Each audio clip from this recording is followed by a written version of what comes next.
ஒரு ஒரு கட்சியோட தலைவர் அந்த நேரத்தில் அந்த இடத்த விட்டு போகிறதோ,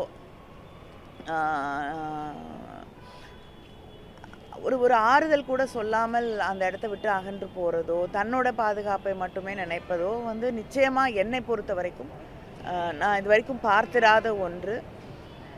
அதை தாண்டி அவங்களால இருக்க முடியலன்னா கூட அடுத்த கட்ட தலைவர்கள் நான் போன வரைக்கும் கூட அந்த இயக்கத்தை சார்ந்த எல்லா கட்சிகள்ல இருந்தும் தலைவர்களை பார்க்கிறோம். அங்கே இருக்கக்கூடிய அடுத்த கட்ட தலைவர்கள் அங்கே மக்களோடு நின்று அவர்களுக்கு உதவி செய்து கொண்டிருக்கிறார்கள்.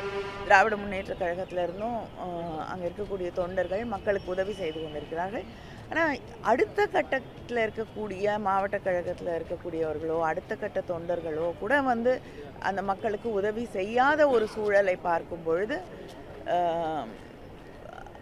அது வந்து மனிதாபிமானம் இல்லை அப்படிங்கிறது தான் எனக்கு சொல்ல தோணுது.